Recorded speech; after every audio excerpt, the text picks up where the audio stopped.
Alors, je ne sais plus. Daniel D'Artigol, pour le groupe Centre et Indépendant. Ah, c'est Monsieur D'Artigol. Tout à fait. Daniel. Ah, Monsieur D'Artigol.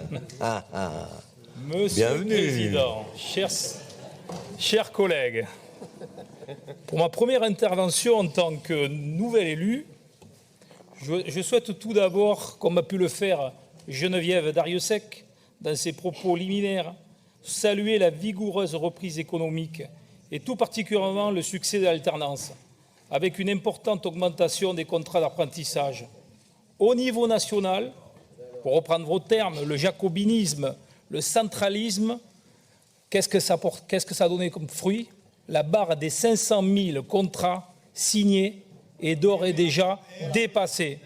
Plus de 250 000 contrats d'apprentissage par rapport à 2017. Et grâce à qui? Grâce à la transformation des CFA par les régions. Alors, je comprends volontiers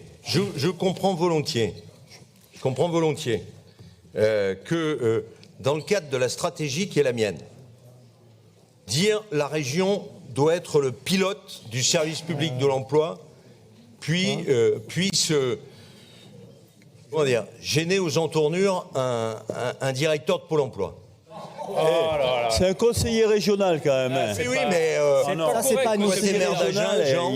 Il a le droit de vous maire d'Agen et tu l'as jamais correct. oublié. Non, mais c'est pas correct. Et nous non plus d'ailleurs. Bon, Et donc, quand je prends le CFA de Chasseneuil, le CFA de Chasseneuil ou le CFA de La Rochelle, que la région a financé en quasi-totalité, c'est depuis que ce CFA a été rénové à coût de millions d'euros que les parents d'élèves et les apprentis s'y sont inscrits, plus 17% à la rentrée. Alors après, moi j'ai bien aimé, on a eu un échange très courtois avec Édouard Philippe quand il est venu l'inaugurer. C'était assez savoureux de ma part. Venir inaugurer quelque chose qui était l'œuvre de la région en disant « Mais regardez ce que fait le gouvernement, il y a plus d'apprentis. » Mais monsieur le Premier ministre, vous avez vu les conditions de travail des profs et des apprentis? Eh oui, c'est ça le résultat. Donc je dis pas, je suis pas critique. Le problème n'est pas qu'on ne soit pas d'accord sur la notion d'apprentissage. Mais le problème, vous savez, c'est le diable est dans le détail. Dire je suis pour l'apprenti ou pour l'apprentissage et puis en même temps ne pas reconnaître ce qui a été fait, ben ça j'aime pas. Bon, Président, je vais poursuivre, si vous le permettez.